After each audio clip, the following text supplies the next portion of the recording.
Hey, Composer Gloves here. This is the 5th video in the FM8 from the ground up tutorial series. And today we are going to be talking about the effects tab. So go to File, New Sound, so that we're all on the same page. You hit a note, you have a sine wave. This is going to be a 2-part series just because there's so much to go on. And at the beginning, I'm going to take care of some house cleaning items before I get into the effects. Just things that are nice to know that how FM8 behaves. So right off the bat, you have this template.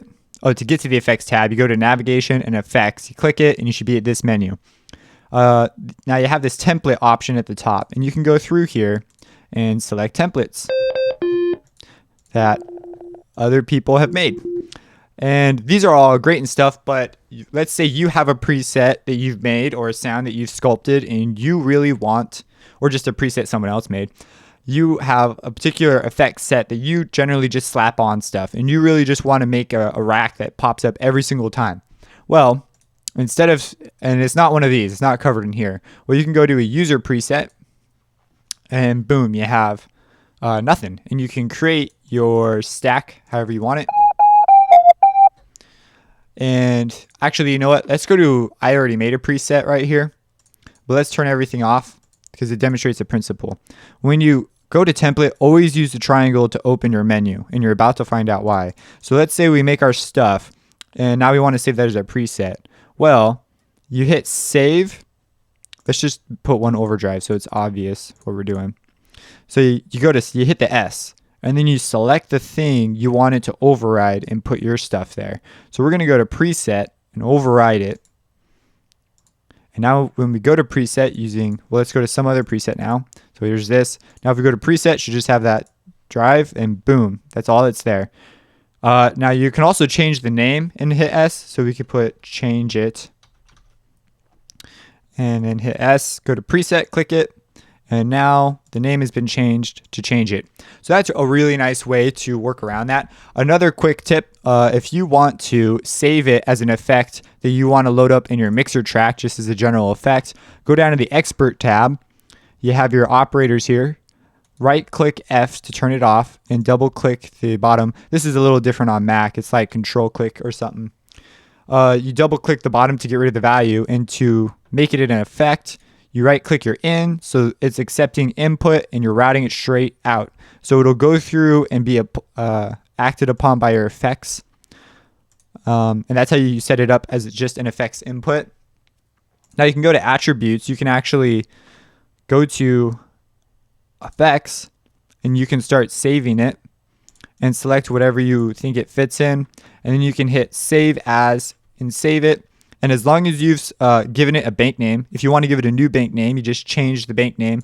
And when you hit save as and save it under the name you want, it will it'll pop up there. And that's how I got, if you go to browser, effects, test, there's my first test, making sure that it worked. And it pops up right here, and it's got the effects. If you leave the sound in, it won't load the correct way, or you'll have that sound. You'll have an output. I'm not sure what would happen if you put that in a mixer track, but it's not desirable if you're not using it as a plugin. Another quick tip, if you have your effects on in your browser and you click some stuff and you start trying to scroll through it, all you're going to have is the options that you've left over here.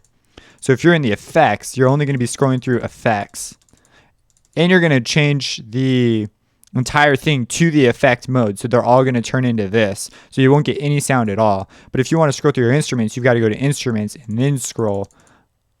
Whoops. Go to instruments in your browser tab and then scroll. And that's how that works. Attributes is for setting up your saving so that it will interact with your browser tab. Okay, so that's most of the house cleaning. There's a little bit more. I just jumped to a new sound.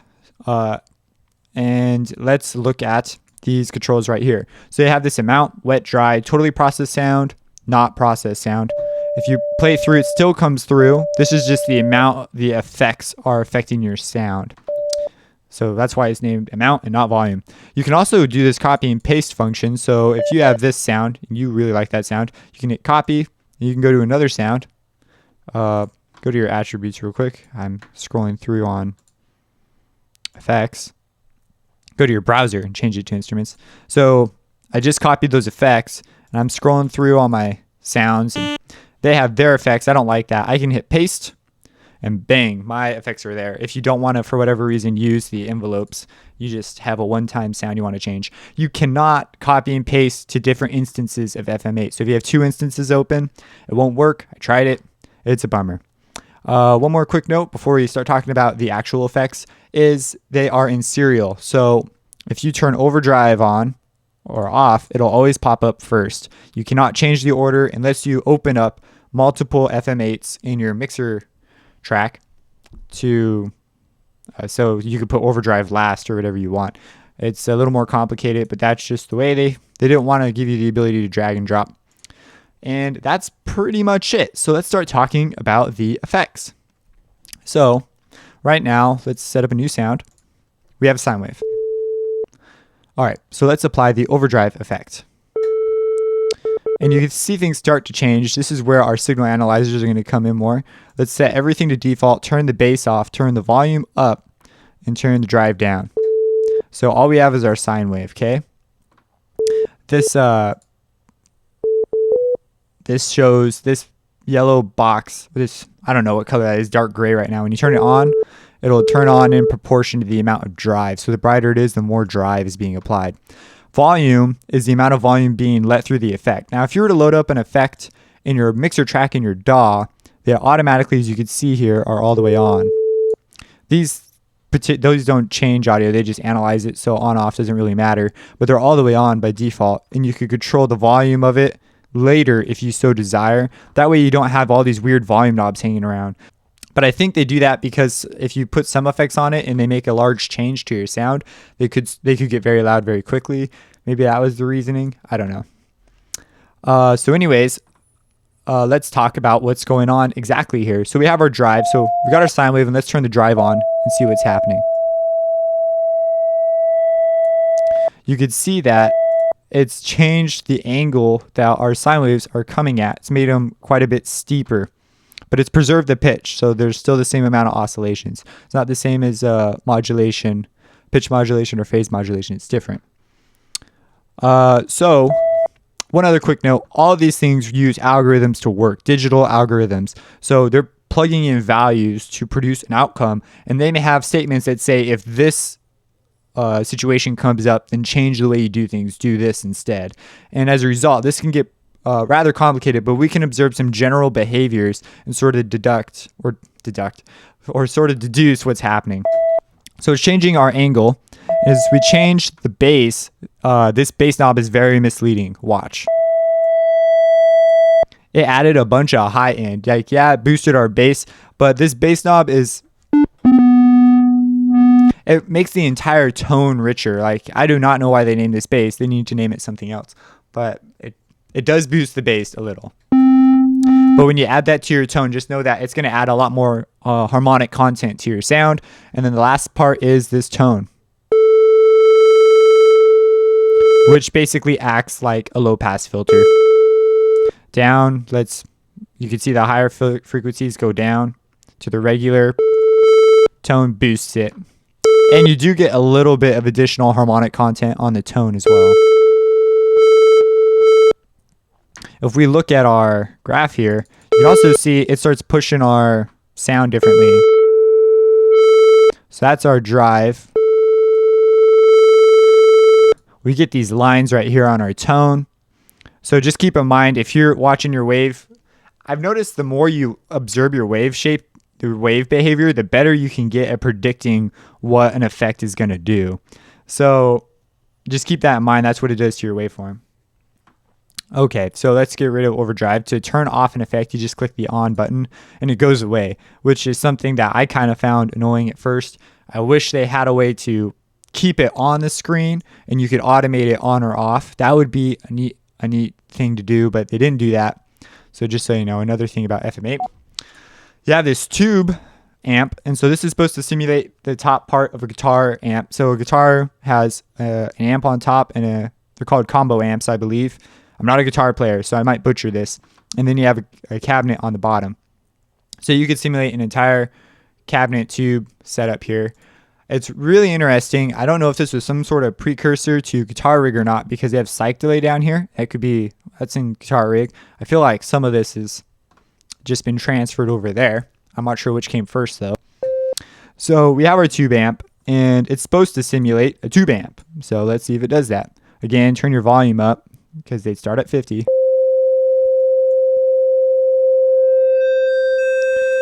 Quick note, you see this yellow square, it turns yellow when it's on. Well, that yellow square just shows you how much effect is being applied, how much drive is. So if you ever see a square, that's just like, oh, it's being applied harder if it gets brighter. See, it sort of fades on and off. And you'll notice that we are getting some square action. It's not quite a square, there's still some bends in it, but they're trying to simulate a tube amp.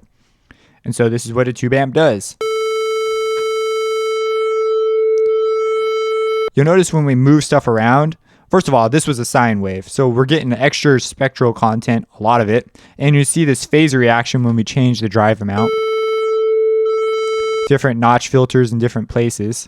So that's all that does. It shoves it into this shape, essentially. You can get in-betweens. So that's the tube amp. Here's the cabinet. So the cabinet one, this is actually a pretty cool option here. So if you're not familiar with guitars, like I relatively am, you have a cabinet, and that houses your speakers that the sound comes out of, and you can have these dimensions. So you can have two speakers. I believe it's two 12-inch speakers. If you were to go down, you can go to 4 10-inch speakers stacked on top of each other, and you'll see this far or on axis or back. This is where the amp has been placed in these particular kinds of speakers. So these algorithms are supposed to act like those speakers would. And so they've placed the microphone in the back. So this is like a virtual microphone. So your sound's going to sound different based on where this microphone placement is. And oh yeah, you can click on it and you can change it. You can't change the microphone position, unfortunately. So that's what the dimensions stand for, and that's what this size references. Now, the way a cabinet works is it applies an EQ curve to which you'll notice each one has its own EQ curve, because that's guitar amps were made for guitars. So they generally just cover the spectral area of a guitar. So when you run your synthesizer through it, you're going to get the guitar sound, because it's going to cut off anything that wasn't in that spectral content. So each one has its own EQ curve. And let's check out real quick what exactly is happening. So we're going to turn our size. Oh, okay. Let's talk about size. So size changes the dimension of the cabinet and speakers. So if you turn the size down, it's still 4 speakers, but there's much smaller speakers. And if you turn it up, they're much bigger speakers. And if you think about the different limitations of small speakers to big speakers, it explains the change. But essentially, this is just a low pass. Or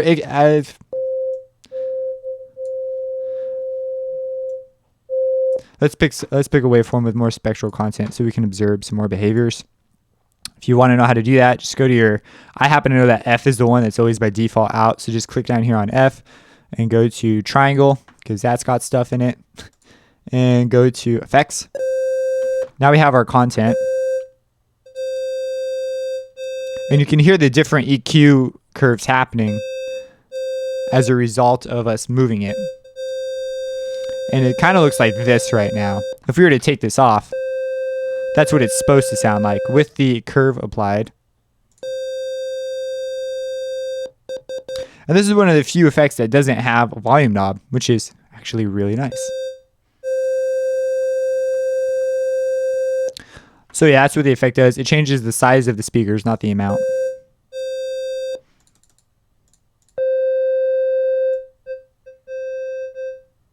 So now you're going to notice there's this air thing over here too. What the heck is that? Well, if we turn it off, we have our original signal unaffected. If we turn it on, we get this madness. What is going on here? Well, if you look at it closely, it's a phase shift. Everything's been shifted over. Like here's that peak. This goes over here. This goes down here. If we do this with a sine wave, it's easier to see. So let's go to a sine wave. And let's make it louder. Let's go to a different guitar amp.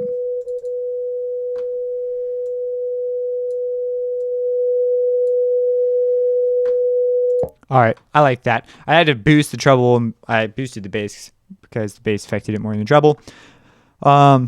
You'll see that it's just a phase shift. It's a specific algorithm they wrote to phase shift it. And it's interesting because you don't hear a volume change. And you'd think, whoa, wouldn't the volume add up or decrease at certain parts?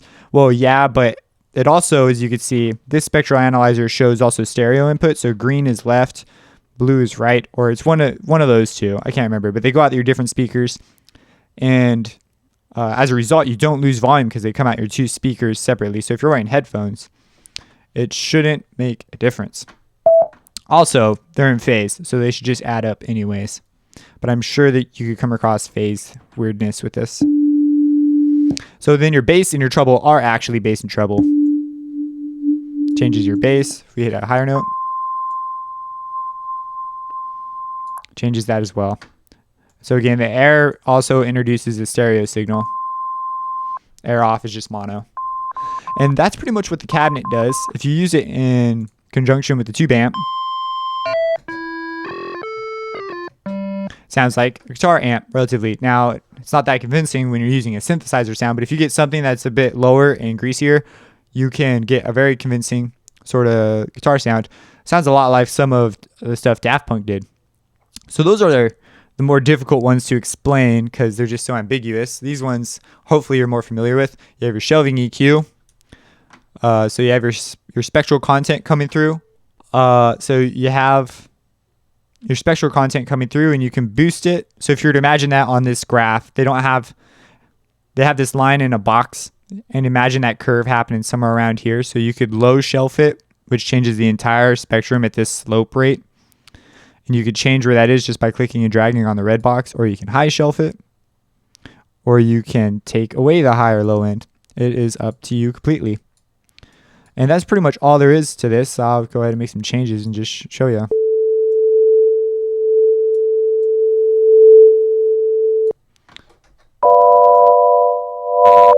Pretty simple stuff. So we're going to turn that off. Go up to the next one. Peak EQ. Now peak EQ pretty much just does this.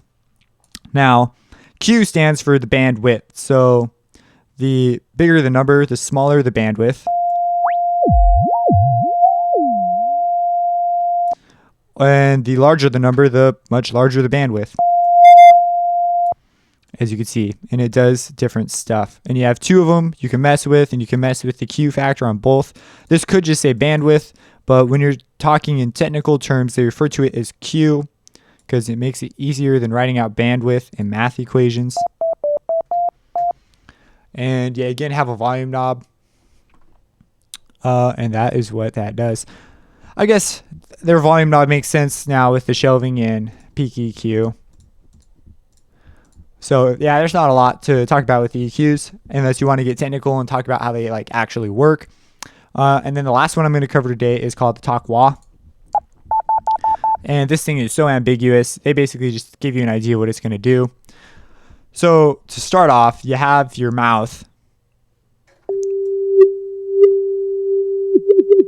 And let's get something with more spectral content because it's basically a filter. There are different types of filters that are supposed to emulate certain vowels that your mouth makes. So we go to square. We have some spectral content there. I think E is supposed to be over here, E. That's supposed to be ooh, ah. And I guess that's just not very much at all. No effect. That's no effect. And so by moving through different areas, you get sort of a talkie sound. Now you have this size, and the way to describe it in the manual is up is the size of a giant and down is the size of a midget. So there you have it. However they've written their algorithm to work here, that's what it's supposed to do. That's what they're trying to emulate. You have this bright, which essentially is just a high shelf. And then you have this mod wheel option, so you can link it to your mod wheel. But you'll see, if you're on a new sound as I am, they already kind of have stuff linked to this mod wheel because we get this, if we turn it off, we get our pitch change. Let's say we don't want that. Okay, we're going to cover this at a later date, but I'm going to show you how to do this real quick. You go down to mod, and you'll see this matrix here. It looks really scary and horrifying. The problem is they've linked an LFO to our mod wheel, and it's coming out. It's about 20%. So just double click it to get rid of it. And now when we go back to effects, turn on the mod wheel, our talk wall works now. You could also, in the mod setting, if you really want to, you have this mod not being affected by the LFOs, and you can send it to affect different operators. So we're going to talk about the modulation matrix later, but really cool options. And that's as far as I'm going in this video. If you like these videos, subscribe. Check out my music on composinggloves.com and like my Facebook page. If you have any questions or awesome tips, or maybe I got something wrong, drop them in the comments. I'll gladly take some chances to improve. And have a blessed day.